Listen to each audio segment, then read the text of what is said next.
honest. It wasn't one of those weekends where you could say it was overly bustling. It was solemn for me. I spent the vast part of it after Saturday indoors, just catching up with some work and sleeping. And then I tried a new exercise regime that is killing me. I'm dying. You'll be fine. I'm telling you. Because how was your weekend? Mine weekend started on a very solemn note, and then the adrenaline pumped in. Found myself going to the eastern region, running around, seeing places. But all in all, it was a good weekend. And I hope this week is a lucky week for all of us. Yeah. We hope to get lucky in every sense of the word. All right, let's get into the newspapers. All right, then, front page of the Daily Graphic newspaper. Acclamation of MPP flag bearer Kufuor Bawumia ticket for election 2020. As if it was ever in doubt. Anas exposes COVID-19 scam that is coming on today. President extends incentive package for health workers. They won't pay income tax for the next 3 months. So good news there. And the Electoral Commission 2020 voters registration exercise movement plan phase 1. I'll give you details later. Okay. The Ghanaian Times. President rallies all to register to vote in 2020 elections. Heavy military presence in Ketu South is to enforce border closure, Voter Regional Minister explains. Minority MPs demand withdrawal of military deployment to Ghana-Togo border town. And first African female elected onto the ICC board. Okay. Front page of the Herald newspaper this morning. Regional Minister and NPP give conflicting reports on heavy military presence in Volta and OT regions. It's been one of the big issues of the weekend. Yep. Anger boiling against GMA leadership. Opuni trial judge in haste to finish case. Now the Chronicle. Akufo-Addo jabs NDC. We build economy, they shrink it. That is Nana Akufo-Addo. High level of mistrust in EC can impede election 2020. And time to compile a clean voter register is now. This is Ebo Kwanse's article. Front page of the Daily Guide has the MPP ticket for 2020, so Nana Bawumia. And then the president also opened the Suhum overpass. Oh, really? And yes, Yeah, it was on the CNR yesterday. NDC chairman threatens UHAS VC. Now, the Finder. Proclaim our good works. President charges NPP faithful. 33,367 centers to register 16 million voters. I am humbled to be selected for the 4th time as running mate, Dr. Bawumia. And COVID-19, Ghana confirms more deaths. The front page of the Daily Statesman is dedicated to the Nana Bawumia acclamation over the weekend. Okay. Now, the New Crusading Guide, that's a picture of Abdul Malik Kweku Bako and that of Kennedy Japan. And the headline says, Bako, quote, tames, unquote, Kennedy Japan in court of law as he's ordered to apologize 12 times on 4 media networks he used to peddle lies about him. Corona Quacks, that is the latest BBC Africa Eye undercover investigative film. It shows at 9 p.m. Yes, tonight on Citi TV. And pay 100,000 cedis or go to jail. Whenever court orders a Futu NDC's Kofi Annan. Front page of the BNFT, and it's a special publication today dedicated to fintech and digitalization. The front page says that digitalization offers brighter future for banks amid pandemic. Now the publisher, NDC MP storm Ketu South over soldiers. Election 2020, Nana faces Mahama again. If you go to the Gold Street business, banks focus on restructuring existing loans rather than booking new ones. Tourism Ministry set to develop local attractions as $9 million IDA cash arrives. And NCA statistics confirm MTN's growing market dominance. If you go to the Economy Times, fiscal and primary deficits to hike public debt stock. PIAC lobbying for revision of petroleum funds investment instruments and reserve money growth up by 21%. If you go to the portals, citynewsroom.com says 83% of critically ill persons with COVID-19 have fully recovered. That's the president speaking there. He also adds that government won't endanger lives of JHS students and staff. Remember that the JHS final year students are returning to school today. They'll be there for a considerable amount of time. Also, incentive package for health workers extended by 3 months in Ghana's COVID-19 numbers. Now 17,351. That's the case count, with 12,994 recoveries. And ex-president John Mahama says deployment of security personnel, an agenda to intimidate registrants If you go to citybusinessnews.com, Jobberman MD urges employees add value to stay employed amidst COVID-19. Mark Zuckerberg loses $7 billion as firms boycott Facebook ads, and MBSSI urges MSMEs to take advantage of opportunities presented by COVID-19.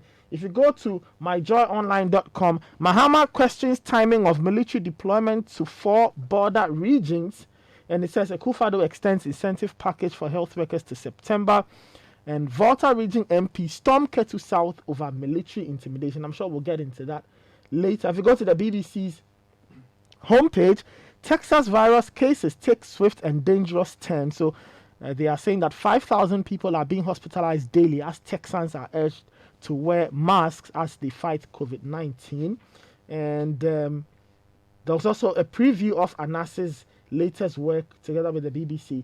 And COVID-19 death toll passes 500,000 worldwide. And if you visit CNN, they are also providing, or CNN.com or edition.cnn.com, they are providing updates to the COVID-19 pandemic, also mentioning places like Australia, where the case count is also going up. It says India records highest daily increase in new coronavirus cases for 8th straight day, and Japan registers largest increase in new coronavirus cases since lifting emergency. So that's what's happening worldwide. Our own case count is shooting up. Godfred, let's start off with you. I don't know what you are beginning with. Well, let's start with the politics Okay. and the acclamation that happened over the weekend, and then we can do some COVID and then some ethnocentric politics as well.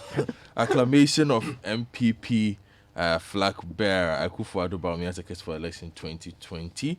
President Akufo-Addo has officially become the flag bearer of the governing MPP for the December 7 elections after the National Council of the party gave him an overwhelming endorsement last Saturday. In a similar fashion, at the same special council meeting, members of the council gave the green light to Vice President Dr. Mahmoud Bawumia to be the running mate after President Akufo-Addo had nominated and presented him as his running mate for the 4th time. The acclamation, which came on at the heels of the party's parliamentary primary a week ago, saw a deputy chairman of the EC in charge of operations, Mr. Samuel Tete, raised the hand of President Akufo-Addo. Okay.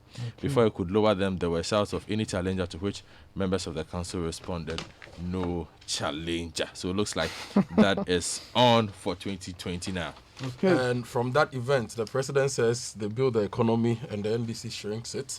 Max Olofori has that story on page 3 of the Chronicle. The story says President Akufo-Addo has highlighted the distinctions between the ruling New Patriotic Party and the opposition National Democratic Congress, saying the former builds the economy, but the latter always comes to shrink it. According to the president, the NPP creates a properly regulated, enabling atmosphere for the businesses to flourish, but the NDC allows speculators and chancers to lure the citizens into putting their monies into dodgy enterprises.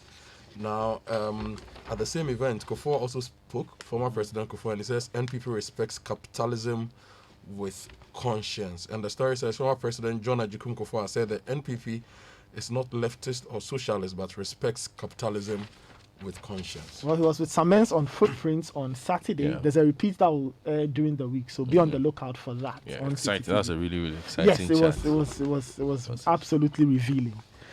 Now, let's give you some more stories. If you check the Finder newspaper, we are getting more updates on the COVID-19 numbers. Yesterday, the president spoke, and if you check page 4 of the Finder, it says COVID-19 burial teams call for prayers. Now, the story says Mr. Aaron Amejro, the Home Municipal Environment Health Officer, has appealed to the government to resource coronavirus burial teams for effective and safe interment of victims of the pandemic. And the numbers are also in the newspapers. Nathan, we also have the numbers on Citi News. Yes. So the case count is now 17,351 with 12,994 recoveries. Now, this was what the president said in his 13th address or update to the nation last night. Now, the country has recorded 609 new cases since the last update, and currently we have 4,345 active cases, with some deaths of over 103 deaths and so far. And the president has also extended incentive packages for health workers for an extra 3 months. Yes. So that's on page 16 of the Daily Graphic. And according to the story, the president has extended the tax holiday provided for all health workers in the country for another 3 months. Now, he said although the implementation of the incentives for frontline workers had some challenges, particularly regarding the definition of a frontline worker, I have, however, been assured that they have now been resolved and payments will be effected from the end of June. Now, emphasizing also on the importance the government attached to the protection of students as well as the teaching and non-teaching staff returning to school, that is from today, JHS, the president said certain measures had been adopted to bring the objective to fruition. What I would like to know is that for those who experienced some challenges when the incentives were first announced, do they get a backlog? For those who didn't receive, are they going to get, Well, I think the president said they are going to get paid end of June, right? Well, and that all the issues have been resolved. So we wait to see if they will be paid end of June. But talking about numbers, people, COVID-19, the EC is going to register an estimated 16 million voters at 33,367 centers. And the EC says that they are promising to enforce anti-COVID-19 measures at all registration centers, and they have advised the public to adhere to the stated protocols. Now, the EC projects to capture some 16 million prospective voters to prepare a register for the December 7, 2020 presidential election. If you go to citinewsroom.com, there's a story that says the president will speak later today, and he will address the nation ahead of the commencement of the compilation of a new voters register. Now, it was teased out of a post by Eugene Ahin, who's director of communications at the presidency. Oh, okay. And he said the time would be communicated later. And the EC boss is also scheduled to speak today. She's expected to address the general public at 5:30.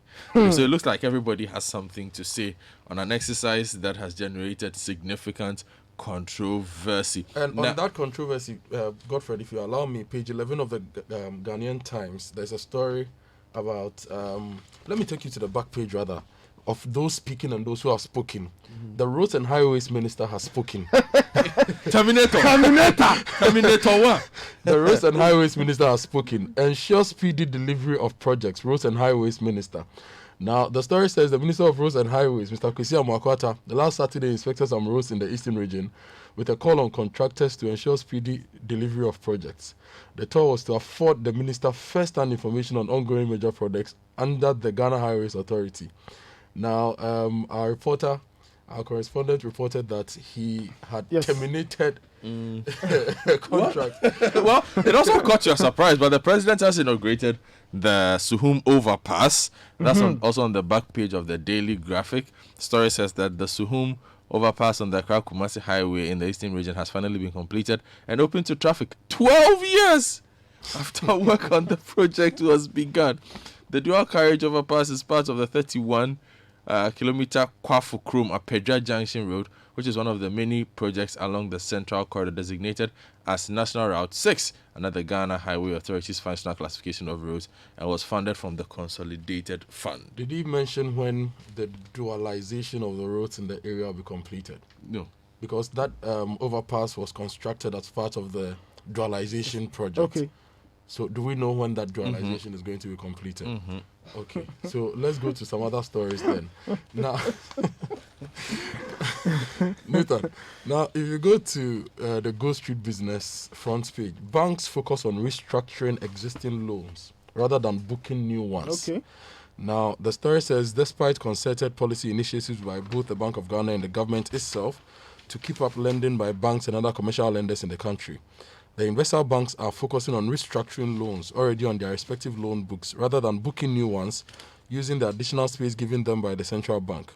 Indeed, new ones are mainly those involving on-lending, right? And this is in line with deliberate strategies being applied across all Africa. Now, it goes on to write about how banks should also start giving loans to businesses because this is the time businesses need more funding to keep their businesses going. And let me take you to the back page of the BNFT as well. Cocoa Board Financial Partners celebrates first $200 million disbursement of loans. Sikana Boo. And the occasion was marked by a ceremony held in Accra, followed online by hundreds of observers across the globe. So very important one. And also some good news coming in on page 2 of the same paper. Ghana makes history at ICC. The International Chamber of Commerce has, for the first time in its 100 years of existence, elected a black female as a member of the board, and she's a Ghanaian technology executive. The new member is Valentina Minta. She joins the ICC executive board. She's the founder and former executive of West Blue Consulting. Oh, okay. So yeah, that is something that everybody should know and be proud of. That's wonderful. It's Yeah, nice to see fantastic. Ghanaians doing big things. Kojo, there was something you mentioned concerning Kennedy Ajipong Kweku Baku. Well, that story is on page 3 of the new Crusading Guide. Baku tames Kennedy Japan. That's the headline of the story. And the story says, the Member of Parliament for Asin Central on the ticket of the governing NPP, Mr. Kennedy Ohine Japan, has been ordered by an Accra High Court presided over by her ladyship, Justice Ifua Sewa Asaribochi, to retract the defamatory statements he made against Abdul Malik Kweku Baku on various media platforms, namely Net2 TV, Oman FM, Adum TV, and Asempa FM, between July and September 2018. Mr. Japan is also to render an unqualified apology to Abdul Malik Kweku Baku. Now, damages were assessed at 100,000 Ghana cedis and cost assessed at 30,000 Ghana cedis. Well, let me take you to the Herald newspaper this morning, where there's a story on page 5 on the Opuni trial. The Herald follows that story quite significantly and says that Justice Clemens Honyenuga is presiding over the case of Dr. Stephen Kwabena Opuni and Seidu Agongo, and he has given indication he was in a hurry to finish the case when he heavily descended on state attorneys for not producing their third prosecution witness for him to be further cross-examined. All the aspects of the criminal case had gone to the Court of Appeal. So you can get that paper if you want more details on that story. Now, last week we read the story of the lecturer who lost his life at the Ridge Hospital, the account that he shared with all of us. Now, over the weekend, we also saw that Ridge Hospital had released a statement saying that they are investigating the matter and that they have an open policy, so patients or relatives who have had cases like that should report. Now, for those who missed it, the new Crusading Guide has published the full account of the husband of the deceased, and if you want to catch up on that particular story, you may share. And those who also have issues like that, you can also share with us on our WhatsApp page, and we'll follow up on them. And if you go to page 55 of the Daily Graphic, NAM1's 61 charges dropped. Fresh ones to be filed. Calm down. The prosecution in the trial of Nana Appiah Mensah, aka NAM1, has withdrawn the 61 charges originally brought against the embattled CEO of Men's Gold. The prosecution will instead file new charges against Nana Mensah to enable the court to take his plea. The prosecutor, Assistant Superintendent of Police Sylvester Asari, told the Circuit Court in Accra, presided over Miss Helena Samoa, at a sitting that the amended charge sheet was ready and will be filed to pave way for the necessary processes. So that is one for people to also keep an eye on. And then I'll give you one story from the sanitation sector. Because if you have another story, you can take it, and then I'll give you another story from the sanitation sector. No, give us the sanitation story. Okay, so that story is also in the Daily Graphic. Just give me a second. Okay, whilst you're looking for that, let me give you a story from tourism. Kakum National Park loses 400,000 Ghana cedis to COVID-19.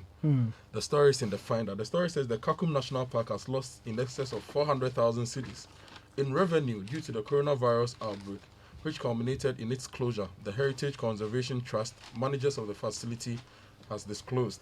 Mr. Michael Amonu, the marketing officer of the trust, who disclosed this, said the situation had affected the organization's liquidity and rising cost of maintenance over the period. Speaking in an interview with the Ghana News Agency in Cape Coast on Wednesday, he said that the trust had to cancel all its scheduled visits by foreigners, which was the main source of revenue for the facility.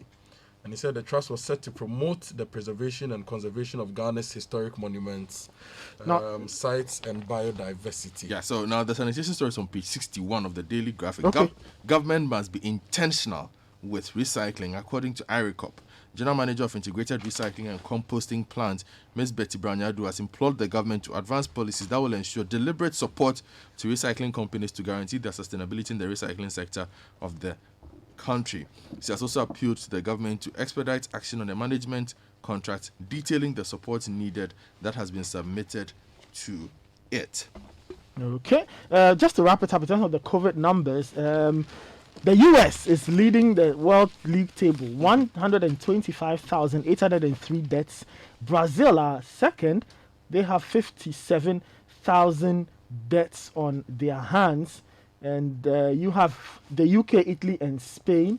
And in fact, more than half of recorded deaths have occurred in those 5 countries, partly down to their testing and reporting methods. Now, countries like the Netherlands, they are recording 356 deaths per 1 million people. That's about it for the newspaper review. Thank you very much, Godfrey. Thank you very much, Kojo.